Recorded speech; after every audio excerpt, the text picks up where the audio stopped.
Halo, jumpa lagi di dalam acara kita Ngopi, ngobrolin perkara iman di dalam channel YouTube kita Brontis Production. Dan kalau teman-teman merasa terberkati dengan channel ini, maka silakan like, comment, share, dan jangan lupa tekan tombol bell supaya channel ini dapat menjadi berkat dan terus menyuarakan kebenaran firman Tuhan.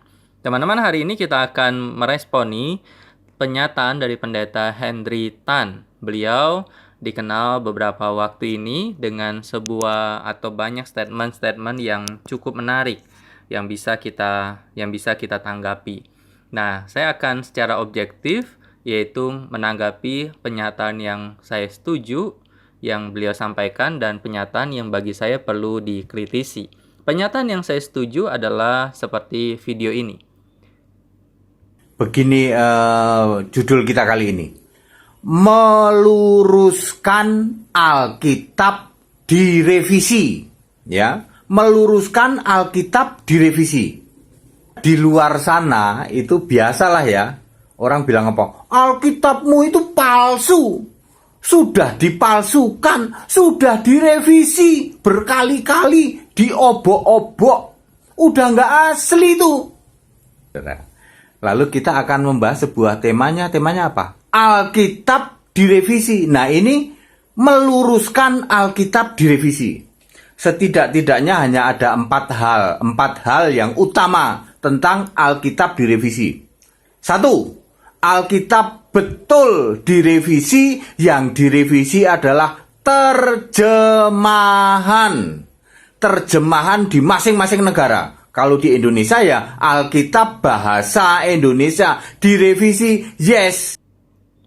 Teman-teman, orang-orang Kristen di Indonesia itu mempunyai Alkitab atau kebanyakan mempunyai Alkitab terjemahan LAI. Dan terjemahan LAI itu terdiri atas dua terjemahan LAI, terjemahan baru, yaitu yang terjadi di tahun 1974 yang merupakan LAI terjemahan lama, yaitu di tahun 1965 yang diperbarui, dan Alkitab dalam bahasa Indonesia sehari-hari atau kita kenal dengan istilah BIS, yaitu terbit di tahun 1995. Alkitab terjemahan baik dalam bahasa Inggris maupun dalam bahasa-bahasa lain terdapat revisi. Betul yang dikatakan bahwa bukan Alkitab yang direvisi, tetapi terjemahan yang direvisi. Demikian juga dengan Alkitab versi LAI. LAI memproduksi Alkitab dalam bahasa Indonesia dalam berbagai versi. Misalkan versi terjemahan baru merupakan revisi dari versi terjemahan lama. Karena bahasa itu senantiasa berubah dan berkembang. Bahasa apapun terus berubah, mengalami perubahan dan perkembangan. Maka versi-versi terjemahan Alkitab harus mengikuti kaidah dan kecocokan bahasa pada masanya. Jadi bukan Alkitabnya yang berubah, arti dan makna, seperti kitab asli, tapi versi terjemahannya yang disesuaikan. Itu yang saya setuju dari pernyataan dari Pendeta Henry. Kemudian, berikut yang saya perlu kritisi berkaitan dengan pernyataan dari Pendeta Henry Tan. Siapa yang boleh melakukan revisi?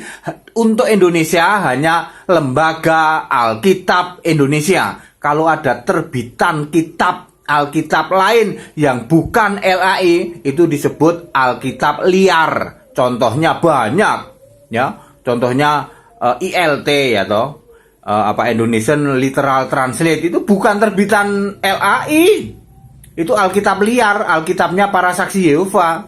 Demikian pula Alkitabnya Tritunggal juga ada punya kitab sendiri. Ya. LAI punya, yang lainnya juga punya. Apa kitab Tritunggal? Ya segala tulisan-tulisan Calvinis itu kitab dia, ya. Mormon juga gitu, ya. Ada Alkitab, ada Mormon, ya. Yang boleh melakukan revisi hanya Lembaga Alkitab Indonesia. Di dalam video ini, Pendeta Henry memunculkan sebuah istilah bahwa LAI adalah satu-satunya lembaga Alkitab yang bisa atau yang layak menerjemahkan Alkitab di dalam bahasa Indonesia. Tetapi kalau kita melihat, setidaknya kita bisa secara gampang cari di Google misalkan, maka kita bisa temui bahwa LAI, Lembaga Alkitab Indonesia, bukanlah satu-satunya lembaga terjemahan Alkitab yang diakui oleh pemerintah Republik Indonesia. Karena ada beberapa lembaga lain yang diakui oleh negara, secara khusus Departemen Agama. Misalkan LBI, terjemahan milik Katolik, Lembaga Biblika Indonesia, ada lembaga Nirlaba Konferensi Wali Gereja Indonesia atau KWI yang berkecimpung dalam bidang studi, publikasi, kerasulan, dan distribusi kitab suci. Kemudian kita kenal juga istilah terjemahan Indonesian Modern Bible.